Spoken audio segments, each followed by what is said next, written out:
Oh, the weather outside is frightful. On this episode of Problem Solved, skincare doesn't need to be complicated. There's a lot of beauty in simplicity. but to really keep me on track throughout the day, I use music. Bye-bye. Summer, I feel like I'm pulled in so many directions. And yes, Yeah. the holidays get chaotic, you know, Yeah. but I feel like fall's a good time to just like recenter, readjust, reestablish. There's less to do. People are back to work, back in school, You're less so stuff zen. going on. You're so zen, but like, how do you make it all happen? Because I feel like that transition is really hard, not only for me, but for my entire family. Wrangling everyone and like reeling them in come fall. It's been full Lord of the Flies for like 3 months. And that's a perfect time to like set those schedules. Okay. Get those routines established. You know, you have to be really intentional about it. You have to be really purposeful about it. Daylight savings can be a jarring transition for most of our schedules. And just because those clocks are changing doesn't mean you have to. Here's how to ease out of daylight savings. Setting those clocks back an hour can mean a difficult transition, especially for our sleep. Our bodies have a natural internal clock, and it's best not to disturb that rhythm. Just because the time is changing doesn't mean you need to lose sleep over it. If set properly, those smart devices are gonna update to the time change automatically, so that means you're gonna have to manually adjust your sleep schedule. Setting the clocks back doesn't mean you need to fall behind. So when those clocks go back an hour, so should your sleep schedule. That means you'll go to bed an hour earlier and wake up an hour earlier, but your body won't know the difference. I love this because you can take advantage of that extra hour in the morning to be more productive. I know that can sound a little wacky, but keeping your body on a consistent sleep schedule can make all the difference. And with days growing shorter, having that extra time in the morning can be really helpful. And if you can't be bothered, consider a state that doesn't even observe daylight savings time, like Arizona.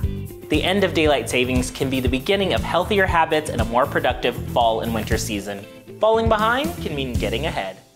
I feel like I'm always cold. Are you always cold or warm? I'm always cold. I'm always cold Always too. cold. I'm a blanket in summer. I'm like a double blanket, socks, sweatpants. I do all the layering in winter. I love to be warm and cozy. Yeah, I feel like, what's his name from that movie where he's like all puffed up, his mom dresses him up? Oh my gosh, yeah, what is that movie? Is it Ralphie? It's Ralphie. No, it's Ralphie. Ralphie, yeah, it's right? For sure. Yes. Wait, is he the That is- shoot your eye out? Is he Yes, the shoot your eye out yes. kid? Yeah. Christmas Ralphie. Story. Christmas Story. A Yeah, Christmas that's such Story. a classic. Oh my gosh. All parents strive to be that parent and keep our But kids once the fully temperature layered. drops, I'm like, know, Stay me too. Puft Marshmallow. That's the best way to stay warm though. Yeah. Layer up. You don't need to like try and be cool. I feel like when you're a kid, you're trying to be cool. You don't need a jacket. No, we need to layer. We need the jackets. Best way to stay warm. Keep that heat in. Those winter bins come out, all the t-shirts go away, and it is just a closet full of flannel, a closet full of hoodies. Oh my gosh, I love everything. Look at you. You're already ready with your flannel. Me and my 18 colors of different flannels. I salute you. I fully endorse this look. Flannels on parade. So the weather's getting colder and you want to keep yourself warm and cozy no matter where you are or what you're doing. Here are all my tips and tricks for keeping yourself warm and cozy when it's cold. The most basic step in keeping yourself warm and cozy in the cold is obviously learning how to properly layer. So let me show you. Whoa, that was fast. Let's break it down. You're gonna start with tight-fitting base layers made of synthetic materials like wool or polyester. That'll help trap the heat and prevent sweating, which makes you colder. Pro cold climate tip, my leggings are fleece lined. On top of your base layer, you can add a super warm and cozy sweatshirt, sweater, or vest. That'll trap that heat in, keep you nice and snug. And always, always, always keep your head covered. The blood vessels in your head are closer to the surface of your skin than the rest of your body, so you're more likely to lose heat in your noggin. And don't forget some thick wool socks to keep your feet dry and subsequently warm. Bonus on the toasty tootsies front, shearling lined shoes. And your goal with all this layering is just to cover as much skin as possible. Bye-bye. And whether it's sweat from the inside, water from the outside, just remember that staying dry is the key to keeping warm. Once I've got my layers going, I love to stay cozy with a hot drink in an insulated mug that'll warm me from the inside out and stay hot for hours. Literal hot tip, fatty foods raise the pH of the blood in our bodies, which is generally lower in cold weather. So I add a little bit of butter to my hot chocolate, which not only generates heat, but is super tasty. It may not feel super intuitive to drink tons of water when it's really cold outside, but water is great at retaining heat, so stay hydrated and you'll keep warm out there. Stashing rechargeable hand warmers that are super budget friendly, by the way, is a great way to get a quick hit of heat without cranking up the thermostat. But let's say you're going out somewhere and you want or need to wear a more normal outfit. You can always wear a pair of tights underneath your jeans, and that'll keep you super cozy and warm without making you look like the Marshmallow Man. And if you're going out and you're just using a small scarf around your neck, you're definitely doing it wrong. What you want is a big scarf like this one that you can wear over your shoulders and under your coat for an extra layer of warmth. You can put it over your legs as a blanket to keep those leggies warm, or you can use your breath as a nice little heater and cover your nose and mouth to stay toasty. There's no cold keeping us down. Let's go. Seasonal transitions, you're like, okay, I'm gonna switch up my wardrobe, I'm gonna layer more, but switch up your skincare routine because you may need it. Yeah, absolutely. Your self-care. Because you're gonna have like your heaters on more often, right?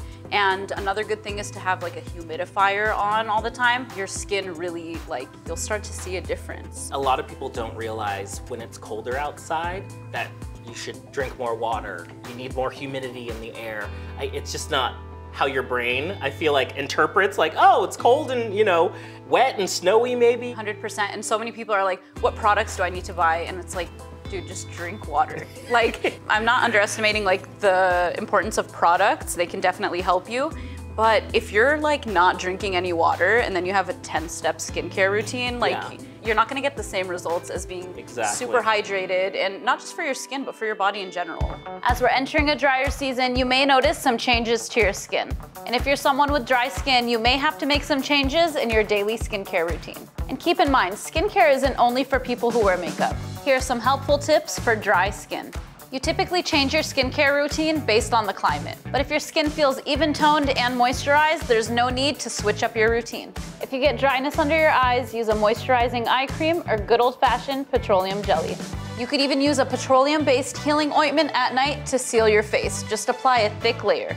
If you have eczema, you may notice it getting worse as the temperatures drop. Here are a few tips that will make a world of a difference. Avoid scratching or rubbing any dry areas because it will damage your skin. When washing your clothes, stick to fragrance-free detergents and skip the fabric softener. I know you don't want to hear this, but taking shorter showers and shifting to lukewarm water will help your skin significantly. Warmer water tends to irritate and dehydrate your skin. Switch to fragrance-free wherever you can, from body wash to lotions and beauty products. Choose a soothing body wash that will help restore your moisture barrier. I like to apply my lotion and moisturizer immediately after the shower to lock in that moisture. When my skin is feeling extra dry, I like to lock in that lotion with some body oil. Exfoliating regularly will help remove all of that accumulated dead skin. Switch your cleanser to something a little milkier and creamier around this time of year. And of course, one of the most important steps for healthy skin is lots and lots of water. Coming up next, you can stay warm simply by moving your body. Checking off all the small things, problem solving. And later, if you're constantly licking your lips, stop it. You're making it worse. This is so awesome. If I'm gonna be sequestered in my office all day at the house, I work from home most days, I try not to blast the heat in the other rooms. I try and, you know, just heat the room that I'm in. A little personal heating. You know, like hand warmers. Ooh, what is this? It's a mini hand warmer. I feel like people don't realize. It's like a plug-in one? Yeah, it's a rechargeable one. What? It's not like that kind, you know, you take skiing? No, so those are also like probably not the that little great for, packet they're disposable. Chemistry, that packet of chemistry that like gets hot and you're like, I don't know how this is working, but. Yeah, and it's probably not great for the environment, but the rechargeable ones I didn't know they had rechargeable ones like this. Isn't that awesome? And you can totally just like, for a quick hit of heat, just put it in your hand, especially. Do you need this back? This is a gift for me, right? You brought this for me. Yeah, right? this is my Amazon gift to you. This is my Amazon find. How did I not know these existed? And wasn't it amazing? I'm like, you really, like, oh yeah. Ask and you shall receive from Amazon. I'm gonna like sit on it. I know, you can put it in your pocket, like, yeah, it's great. Toasty. Look at your toasty booty right there. You got a toasty booty. We all know the battle for the office thermostat rages on. Here are all the ways you can stay warm and cozy in the office without it turning into a WWE SmackDown. If your office allows for it, and if you can follow safety protocols, a tiny little space here is a great way to get some extra warmth. A big part of staying warm and cozy is keeping your hands and your feet covered, and some fingerless gloves can go a long way in keeping your hands warm, but still allowing you to type. Problem solved. But if fingerless gloves aren't your jam, you can try some disposable hand warmers that you can just stash in your desk, or the more eco-friendly option, a rechargeable hand warmer. And obviously, you can always try draping a wool blanket over your shoulders or your lap. Wool's great at insulating and retaining that heat from your body. And if there ain't no shame in your blanket game, you can always go with an electric one. But if the whole blanket office situation is too much for you, you can always go with the more discreet option, which is a heating pad on your chair. Woo, yeah, that's cozy on my booty. Another great way to stay warm that may not seem obvious when it's cold is to stay hydrated. Water is great at retaining heat, so it'll keep your body warm from the inside out. But it's not just water that can keep you warm. If you keep a hot beverage in an insulated mug, it can warm you up from the inside out for hours. One thing that may seem obvious, but a lot of people forget about when they're at the office, is that you can stay warm simply by moving your body. I like to set a timer on my phone for every hour to remind myself to get up and move. Ooh, time to get up and move. Yeah, that feels good. I love to get outside and walk, and when the temperatures are great and the leaves are changing and all that stuff, it's a great time to say, hey, every day at this time, I'm gonna go out and do my walk and just be outside and smell the fresh air. Yeah. It's a perfect time to just reestablish those things. If you're outside taking a walk, if you're moving your body, that's gonna keep you warm. Yeah, that's true. You know, True. it's like sitting, do an activity, hunched over your computer like in the fall. I know it feels probably right to be snuggled in and not moving, like shoved in your Ralphie layers. Yeah. But just naturally moving your body and being out in the fresh air is gonna keep you warmer. Those timers and alarms are really helpful tools to keep you on track and on time. But on their own, they're not doing much to keep you motivated and inspired to move on to the next task. So I'm only setting timers to make sure the cookies don't burn, setting an alarm for the critical things. But to really keep me on track throughout the day, I use music. Here's how to use playlists to keep you on track for the day. I don't use music just for entertainment, I use it for motivation and inspiration. And the perfect playlist is a great way to get your day started off right. Every morning I have about an hour and a half from when I wake up to when I need to get my day started. And this playlist I have created is an hour and 28 minutes. That's perfect. This kind of acts like a timer, so when the playlist is over, it's time to move on to the next thing. Even use individual songs as a timer for brushing your teeth, taking a shower, or small tasks around the house. It can also be incredibly fun to create a playlist to fit your mood, an occasion, or season. If you're using your playlist as a timer, it's good that the last few tracks signal that it's coming to an end. So you can choose more mellow music or songs with lyrics that help you signal that that playlist is coming to an end. And closing time is a bit on the nose. A playlist is also perfect to keep you on track for a workout. I learned this from my yoga classes, that with some mellow music for warm up, the energy picks up in the middle, and then at the end is some calming music for cool down. All right, I need 3 more songs. Slushy, and ooh, Nicki Minaj. Perfect, 1 hour, 1 minute. Morning playlist, check. Fitness playlist, check. I even have a workday playlist to keep me focused, and then when it's over, I can move on with my day. Whether you're creating your timed playlist yourself or finding one already curated, music is gonna be the perfect way to inspire and motivate your day. Time to focus in.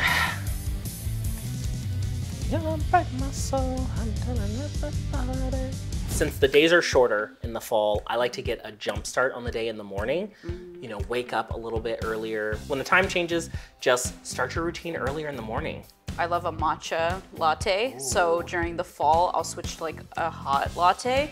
So for me, it's like, okay, you're excited. You wake up, you go do your workout, and then you get a treat. You know, it's just like a kid. Like you really just have to literally treat yourself, and it just gets you excited and it motivates you. And you're like, okay, I get a treat. The motivation is like, yes, I get my little beverage. Yeah, I mean, whatever works, because I'm not gonna wake up excited to go to the gym in the morning, personally. So book your class and then like, you can't get out of it. Well, you can. I love that, yeah. You can, but you're more motivated. Yeah. Like, I love that. I do that myself. I'm just like, if it's on the books, I'm doing it.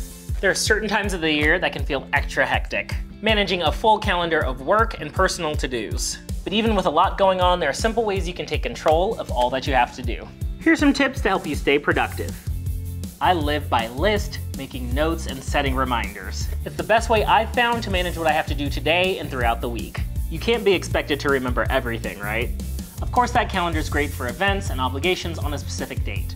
But notes and reminders are the perfect way to prioritize those small things to take care of day to day. Something I do every morning to start my day is make a list of everything that I need to accomplish. Dog sitting this week, but that all seems pretty manageable. Creating a list and prioritizing is the best way to not feel overwhelmed throughout your day, and you get the satisfaction of crossing things off. Only those things left. If you're more of a tactile person, you can stick with note cards or Post-its. But since I'm a tech geek, I do it all in my phone. I of course keep a grocery list and schedule out the day I need to go shopping. I have a purchase list for everything I need around the house. I have a travel list that helps me not forget to book a rental car or a hotel. I have it on there and schedule it out. I also have a list for shows and upcoming concerts I want to go to. One of the most important things is as soon as you think of a task, capture it or write it down. Remind me to get my Pokemon cards from storage. Just that easy, and using voice assistants definitely helps. What I love about digital reminders is you can schedule them out for a day and time that works best. Do this so you don't forget a thing like gifts, gas, or groceries, or even gym, tan, and laundry. It's really not about the technology or which app you're using. Creating a list and sticking to it is a simple way to be more productive. It's really helped me create better habits and stick to a routine. Checking off all the small things, problem solving. Why is this cold? Oh, okay, so I like to put certain skincare products in my little skincare fridge. So a skincare fridge. I do, it's really cute, and it's like a little checkerboard fridge. I put my jade roller or gua sha, I put it in there, so in the morning, it's like nice and cold, or an ice roller. Have you ever used an ice roller? No. Amazing, so it's like this metal little apparatus thing, and you can literally just roll it over your face and you keep it cold, and it's just like the best feeling. Kind of just like wakes you up. Yeah. Many people have a morning and nighttime skincare routine, but as the seasons change, you might need to make some minor adjustments. It could also get very overwhelming with all of the beauty products out there. Here's a basic morning and nighttime skincare routine for beginners. Skincare doesn't need to be complicated. There's a lot of beauty in simplicity. Now, the order of application won't change, but you might need to make some product swaps throughout the year. Let's begin with our nighttime routine. You want to begin with a clean face, so remove all your makeup. It doesn't matter what skin type you have, everyone should wash their face at night, even if it's just with water. During the colder seasons, I like to swap out my old cleanser with a creamy, milky one. The next step is for targeting concerns like acne, hyperpigmentation, or dryness. This would be products like your exfoliant, toners, or retinol. Now let's moisturize to seal it all in. Now for your morning routine. If you aren't oily, you can skip the morning cleanse, but be sure to wash off all of that product with water. Because if you over cleanse, you could end up counterintuitively making more oils. Vitamin C is a great antioxidant, which also helps your sunscreen work better for you. Eye cream is optional, but I like to keep mine in my skincare fridge along with my moisturizer. For those cold, dry months, you might want to switch to a thicker moisturizer. The last step is SPF, or you can use a moisturizer that already includes it. Pro tip, it takes your skin about 6 to 8 weeks to notice the difference of a new product. So give yourself time when trying a new product, but stop immediately if there's an allergic reaction or any irritation. And there you have it, a beginner's guide to a basic skincare routine. Up next on Problem Solved. The luxury. It's going up, up, up. Lock it in with a lip mask. If you're constantly licking your lips, stop it, you're making it worse. Your lips don't have as much of a barrier as the rest of your skin, so locking in moisture can be a little more difficult. Here are some great tips for keeping your lips nice and moisturized. Are you addicted to overusing your chapstick throughout the day? There are a lot of ingredients like beeswax and fragrances that can be major irritants to your skin. Take advantage of your time by double moisturizing your lips overnight. Begin by grabbing your favorite chemical exfoliant. This will be less harsh than a typical sugar scrub. Just take a little bit of product and rub it on your lips. And then lock it in with a lip mask. You could also use 100% petroleum jelly or a combination with skin-loving ingredients like hyaluronic acid and ceramides. And always be sure to hydrate your lips before adding lipstick for a better application. Here are a few extra steps for locking in that moisture. Don't underestimate the importance of staying hydrated.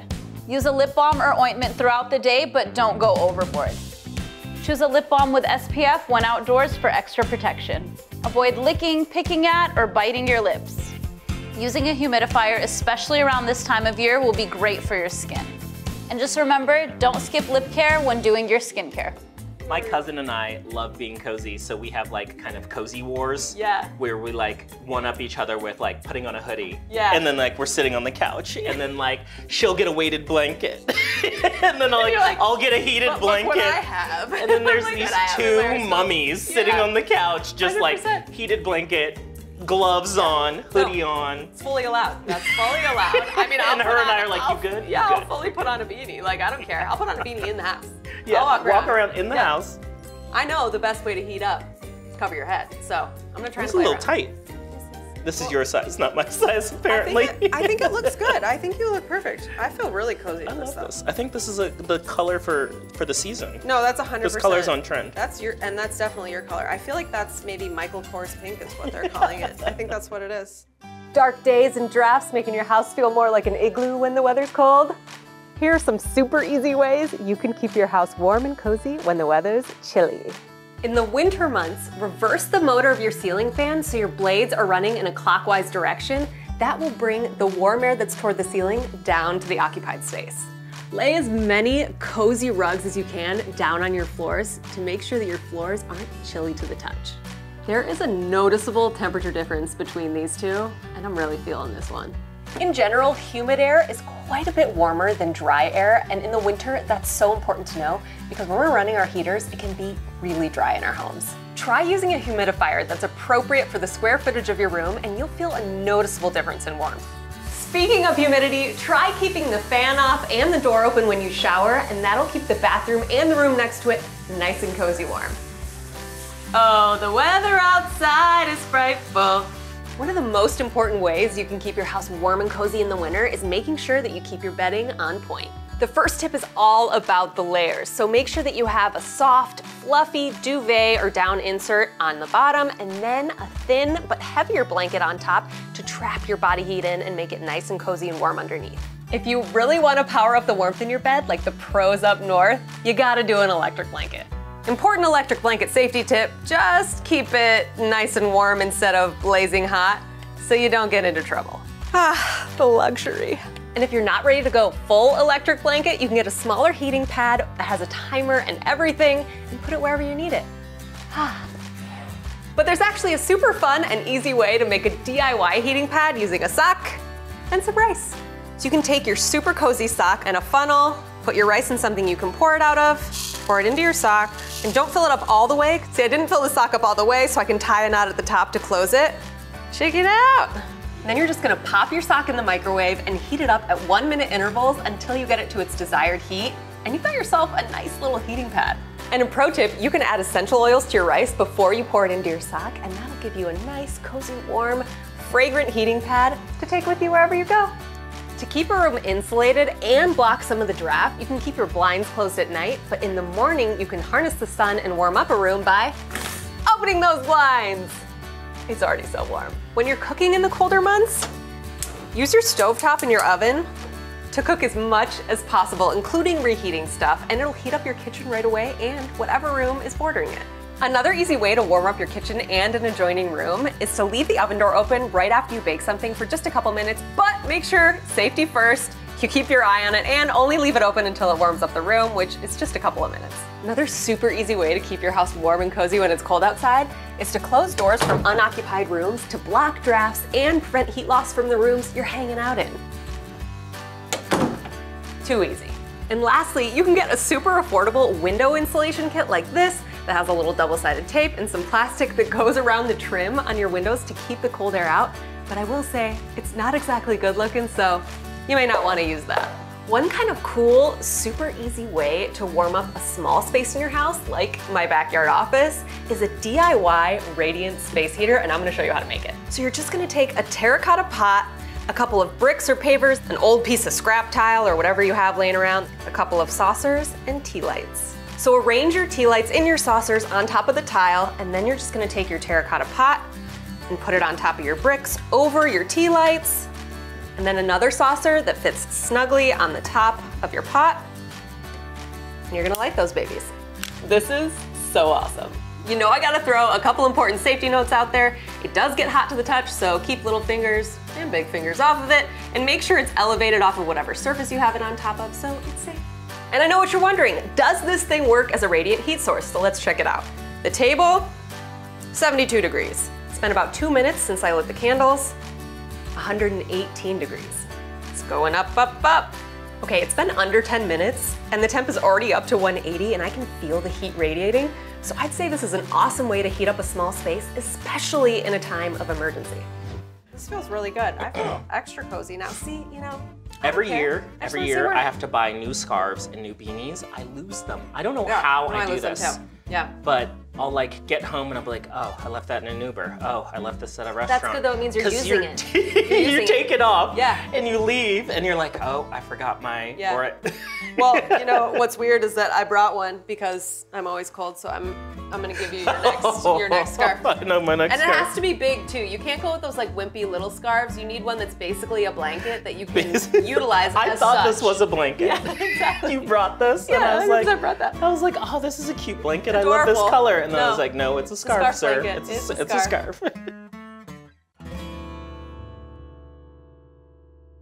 Thanks for watching Problem Solved. If you enjoyed this video, go ahead and hit that subscribe button and check out some of our other videos like these two right here.